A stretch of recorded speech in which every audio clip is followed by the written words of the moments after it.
Hi! నేను 1 week Sri Lanka trip వెళ్ళాము.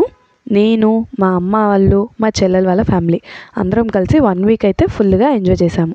ఆ డీటెయిల్స్ అన్నీ నేను వీడియోస్ లాగా షేర్ చేస్తామనుకుంటున్నాను. వ్లాగ్స్ చేయాలని ఏం ప్లాన్ లేదు. అందుకే దానికి తగ్గట్టుగా ఏం వీడియోస్, ఫోటోస్ తీయలేదు. బట్ మా మెమరీస్ కోసం మేము తీసుకున్న ఫోటోస్ అండ్ వీడియోస్ ఉంటాయి కదా! వాటితోనే నేను ఇక్కడ వీడియోస్‌లో షేర్ చేస్తున్నాను. సో డే వైస్‌గా చేద్దామనుకుంటున్నాను. ఒక్కొక్క డేకి ఒక్కొక్క వీడియో లాగా చేద్దామని అనుకున్నాను. So let's start. Sri Lanka trip day 1. So ఇదే మేము శ్రీలంక కోసం ప్యాక్ చేసుకున్న లగేజ్. సో 24th డిసెంబర్ రోజు మేము బెంగుళూరు టు చెన్నై వెళ్ళాము. చెన్నైకి ట్రైన్లో వెళ్ళాము. లక్కీ ట్రాలీతోనే అది ఆ ట్రాలీ పట్టుకొని తిరుగుతూ ఉండింది. మొత్తం ట్రిప్ అంతా ఎక్కడికెళ్ళినా తీసుకొని తిరుగుతూ ఉండింది. సో ఇక్కడ నుంచి మేము చెన్నైకి ట్రైన్లో వెళ్ళాము. మార్నింగ్ 4:30 టైంలో పెరంబూర్ రీచ్ అయ్యాం, బెంగుళూరు టు చెన్నై. సో మేము చెల్లెలు వాళ్ళు అందరం బెంగుళూరు టు చెన్నైయే వెళ్ళాము. ఇక్కడ క్యాంటోన్మెంట్ రైల్వే స్టేషన్ నుంచి వెళ్ళాము. ఇదిగోండి, ఇదే క్యాంటోన్మెంట్ రైల్వే స్టేషన్. ఆ టైంలో ఏమో రిపేర్ జరుగుతూ ఉండింది. సో కొంచెం రైల్వే స్టేషన్ అంత కంఫర్టబుల్గా లేదు ఆ టైంలో. బట్ మార్నింగ్ 4:30 టైంలో మేము పెరంబూర్కి రీచ్ అయ్యాము. కానీ అమ్మ వాళ్ళు కర్నూలు నుంచి వచ్చారు. సో వాళ్ళు 6:30కి రీచ్ అయ్యారు పెరంబూర్ రైల్వే స్టేషన్కి. సో 4:30 to 6:30 మేమందరం ఫుల్ టైం పాస్ రైల్వే స్టేషన్లో, ఇంకేం చేసేది లేదు కాబట్టి. సో 6:30కి అమ్మ వాళ్ళు ఎగ్జాక్ట్గా రీచ్ అయ్యారు పెరంబూర్కి. లక్కీగా ట్రైన్ ఏం లేట్ అవ్వలేదు వాళ్ళది. సో వాళ్ళు దిగంగానే మేము 4:30కే లేచాం కాబట్టి మాకందరికి ఫుల్గా ఆకలిస్తుండింది. So tiffin తినేసాం. ఫుల్గా టిఫిన్ తినేసి ఎయిర్పోర్ట్కి క్యాబ్ బుక్ చేసుకొని ఎయిర్పోర్ట్కి వచ్చేసాం. ఎయిర్పోర్ట్కి వచ్చిన తర్వాత అక్కడ నార్మల్ బోర్డింగ్ పాస్ తీసుకొని బ్యాగేజ్ చెక్ ఇన్ చేసేసి ఆ ప్రాసెస్ అంతా ఫినిష్ చేసేసుకొని లాంజ్కి ఎంటర్ అయిపోయాం. లాంజ్కి వెళ్ళేసి అక్కడ చూస్తే ఫుడ్ బాగా ఉంది. సో మా డాడీ అన్నారు, ఇక్కడ ఇంత ఫుడ్ ఉంటుందని చెప్తే అక్కడ అంతా తినేవాళ్ళం కాదు కదా, కాస్త లైట్గా తినొచ్చేవాళ్ళము, ఇక్కడ ఉంది కదా ఫుడ్ అని అన్నారు.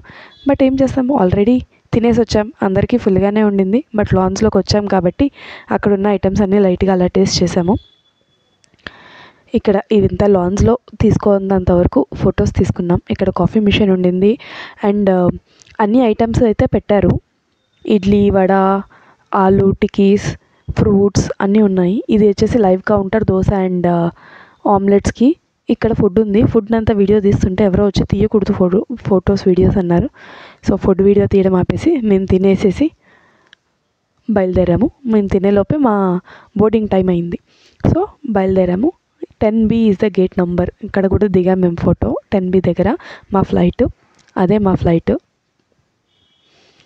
అమ్మ వచ్చేసి ఫ్లైట్ ఎక్కేస్తుంది. ఏదో నాకు బాగా అలవాటు ఉంది, నేను రెగ్యులర్గా వెళ్తాను అన్న రేంజ్లో వెళ్ళిపోతూ ఉంది. సో 11:50కి మాకు ఫ్లైట్ ఉండింది చెన్నై టు. సో అరౌండ్ 12:30కి అంతా మేము కొలంబో రీచ్ అయిపోయాము. సో ఫ్లైట్ ఎక్కాక మళ్ళీ నార్మల్ ఫ్లైట్లో కూడా ఫొటోస్ వీడియోస్ తీసుకుంటూ ఉన్నాము. 12:30 అరౌండ్ 1 hour 10 minutes. ఇది వచ్చేసి మేము ఫిట్స్ ఎయిర్ ఫ్లైట్ బుక్ చేసుకున్నాము. ఇది కూడా శ్రీలంక వాళ్ళది, ప్రైవేట్ ఫ్లైట్ వాళ్ళది. సో ఈ ఫ్లైట్లో మాకేం ఫుడ్ ఆప్షన్స్ లేవు. మాకు కూడా ఆకలి ఏం లేదు, బాగా తినేసాం కాబట్టి. సో ఫ్లైట్ వచ్చేసి 1 hour 10 minutes టైము. విండోలో నుంచి చూస్తూ లక్కీ విండో సీట్ తీసుకుంది. విండోలో నుంచి చూసేటప్పుడు సముద్రం కనిపిస్తుంది మనకి. సో సముద్రంలో నుంచి, ఫ్లైట్లో నుంచి సముద్రంలో ఉన్న షిప్ వీడియో తీసుకున్నాము. సో అరౌండ్ 12:30 మేము కొలంబో రీచ్ అయిపోయాం. కొలంబో రీచ్ అయిపోయిన తర్వాత అక్కడ ఇమిగ్రేషన్ ప్రాసెస్ అంతా ఫినిష్ చేసేసుకొని వచ్చాము. సో వాళ్ళు యాజ్ యూజువల్ మనం దిగంగానే మనకి బస్సులో వాళ్ళు ట్రాన్స్ఫర్ చేస్తారు కదా ఎయిర్పోర్ట్ దగ్గరికి, అలా బస్సులో వెళ్ళిపోయాము. వెళ్ళిపోయిన తర్వాత ఇమిగ్రేషన్ ప్రాసెస్ అంతా ఫినిష్ చేసుకున్నాం. ఫినిష్ చేసుకున్న బయటికి వచ్చేసరికి మన బోర్డ్ పట్టుకొని మనం బుక్ చేసుకున్న ట్రావెల్స్ వాళ్ళైతే వెయిట్ చేస్తూ ఉన్నారు. సో వాళ్ళని మీట్ అయ్యాము. ఇక్కడ వెల్కమ్ టు శ్రీలంక అని బోర్డు కనిపించింది ఎయిర్పోర్ట్లో. సో అక్కడ కూడా ఫొటోస్ దిగాలి కదా అని అక్కడ ఫొటోస్ దిగాము. అండ్ ఎయిర్పోర్ట్లోనే $100కి కరెన్సీ ఎక్స్చేంజ్ చేసుకున్నాము. ఇక్కడ USD యాక్సెప్ట్ చేస్తారా, లంకన్ రూపీస్ యాక్సెప్ట్ చేస్తారో మనకు తెలియదు కాబట్టి మేమైతే డాలర్స్ తీసుకొని వెళ్ళాము. సో ఎయిర్పోర్ట్లోనే ఎంతో అంత ఉంటే బెటర్ అని $100 ఎక్స్చేంజ్ చేసుకున్నాం. ఇదే మేము 1 వీక్ తిరిగిన కార్. మొత్తం 8 మెంబర్స్ కదా పిల్లలతో కలిపి. సో ఈ మాత్రం కారు కావాలి విత్ లగేజ్కి. అండ్ శ్రీలంక మొత్తం ఎక్కడ చూసినా ఇలాంటివే ఉన్నాయి, కొంచెం చిన్న సైజు అండ్ పెద్ద సైజు. బట్ ఇలాంటి కార్సే ఉన్నాయి అంతా. సో మేమంతా ప్రాసెస్ ఫినిష్ చేసుకొని బయటకు వచ్చేలోపు అరౌండ్ 2 o'clock అయ్యింది. సో మళ్ళీ మధ్యాహ్నం ఆకలి స్టార్ట్ అయిపోయింది. సో మేము డ్రైవర్కి వెజిటేరియన్ రెస్టారెంట్కి తీసుకెళ్ళమని చెప్పాము. అదే పనిగా మేము స్పెసిఫిక్గా ప్యూర్ వెజ్ అని చెప్పినా కూడా ఏం అర్థమైందో తెలీదు. నార్మల్గా వెజ్ అండ్ నాన్ వెజ్ ఉన్న రెస్టారెంట్కే తీసుకెళ్ళాడు. ఇది రెస్టారెంట్ దగ్గర కూడా వ్యూ బాగానే ఉంటే పిల్లలంతా ఫోటో దిగారనమాట. సో ఏదో అక్కడ ఉన్న ఆప్షన్స్లో కొద్దిగా చాలాసేపు ఆలోచన చేసి ఏవో తీసుకున్నాము. తిన్న తర్వాత నిగాంబోలో మేము ఒలాండ్రో హోటల్ బుక్ చేసుకున్నాము. హోటల్ రూమ్ ఫొటోస్ ఏమీ లేవు. అక్కడ స్విమ్మింగ్ పూల్ ఉండింది. సో వెళ్ళంగానే కాసేపు పూల్లో దిగాము. పూల్లో ఎవరం ఫొటోస్ దిగలేదు కూడా, ఓన్లీ లక్కీ మాత్రమే ఇదిగోండి పూల్లో డ్యాన్స్ వేస్తాను, నాకు వీడియో తీయమనింది, అందుకని ఆ వీడియో మాత్రం ఉంది. సో హోటల్కి వెళ్ళిపోయి అక్కడ లగేజ్ అంతా పెట్టేసేసి పూల్లో దిగేసాం. పూల్ అంతా అయిపోయిన తర్వాత ఫ్రెష్ అప్ అయిపోయి మళ్ళీ మేము బీచ్కి అయితే వెళ్ళిపోయాం. నిగాంబో బీచ్కి వెళ్ళాము. బీచ్ వెళ్ళేలోపే కాస్త ఈవినింగ్ లేటే అయ్యింది. ఆల్మోస్ట్ 5:30 దాటింది. సో లైట్గా చీకటి పడుతుంది. సో ఎక్కువసేపు ఉండలేదు, ఒక 45 మినిట్స్ అలా ఉన్నాము. అందరం కూడా వాటర్లోకి వెళ్ళలేదు. పిల్లలు, మా ఆయన, మా మరిది, మా డాడీ మాత్రమే వాటర్లోకి వెళ్ళారు. మేమంతా హ్యాపీగా అలా షోర్లో కూర్చొని సన్సెట్ చూస్తూ హాయిగా ఎంజాయ్ చేసాము. ఇదిగో మా చెల్లెలు రాత్రి నిద్ర లేదంట, పడుకుంది బీచ్లో.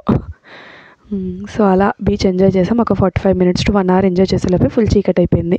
చీకటి పడ్డాక బీచ్లో ఏం చేస్తామని ఇంకా బయలుదేరి బ్యాక్ టు హోటల్కి వెళ్ళిన తర్వాత డిన్నర్ మేము హోటల్లోనే ఇంక్లూడ్, ఫస్ట్ డే కదా, సో డిన్నర్ కూడా ఇంక్లూడ్ చేసే బుక్ చేసుకున్నాము. సో నైట్ అక్కడికి వెళ్ళిన తర్వాత డిన్నర్ ఆప్షన్స్ అక్కడ ఎక్కువగా మన ఇండియన్ ఆప్షన్స్ ఏమీ లేవు. English options, either Sri Lankan options అన్నారు. సో రాత్రికైతే పాస్తా, స్పెగెటీ వాటితో ఫినిష్ చేసేసాం మా డిన్నర్ని. నిగాంబో బీచ్ అయిపోయిన తర్వాత రూమ్కి వెళ్ళేసి డిన్నర్ చేసేసి రెస్ట్ తీసుకున్నాం. ఫస్ట్ డే కదా, ఎక్కువగా మనకి ప్లేసెస్ చూడడానికి కూడా టైం ఏం లేదు. సో డే 1 కూడా ఏం చేయకుండా ఉండకూడదు అన్నట్టు బీచ్కి వెళ్ళాలి అని మేము బీచ్కి వెళ్ళేలాగా ప్లాన్ చేసుకున్నాం. That's it for the day. Thank you for watching.